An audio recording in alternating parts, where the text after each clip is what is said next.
COVID-19 is not just peaking in the Southeast and the Southwest, it's still in New York. My patient 3 days ago arrived to the ER gasping for air at 6:30 in the morning, and by 6:30 at night, he was dead without family at his bedside, alone. I don't want to see the teachers in that position. I don't want to see the children in that position.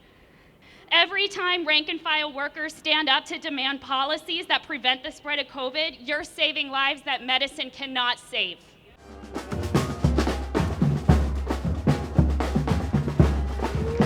The leaders are the people lying in the newspaper saying that, oh, every teacher that I talk to, they can't wait to get back to school, without any nuance. No one is saying that we don't want to go back to school. We're saying we're not willing to die so that you can reopen the economy. And in addition to the erasure of our parent voices and our teacher voices, no one has even asked what students want or need.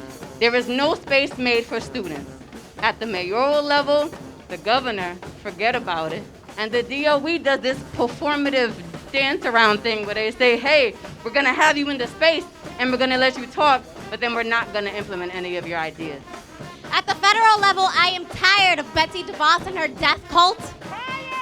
And that is what it is. It is a death cult demanding that our students and families go back to school to die.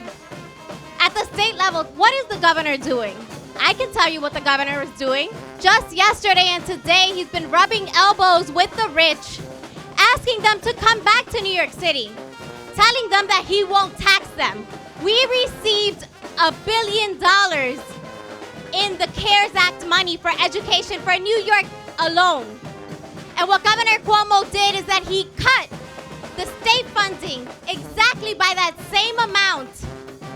And that money was supposed to go to kids in high needs districts, school districts like New York City. He cut over $1 billion from our education fund and flat funded our schools. And that created a gap in funding automatically across the state. Meanwhile, our schools are owed $4 billion. Do you guys see these fucking body bags? You know how it fucking feels like to hear all these fucking politicians to say that they care about young people, but then they vote for a budget that does not prioritize young people? Teachers did not create this crisis, but we're being told to bear the burden of the crisis. The politicians, let's be real, they all had their chance. In March, you know what they did? They gave $17 billion to Boeing and only $13.5 billion to K-12 education. Boeing got more money than the entire public school system in the whole country.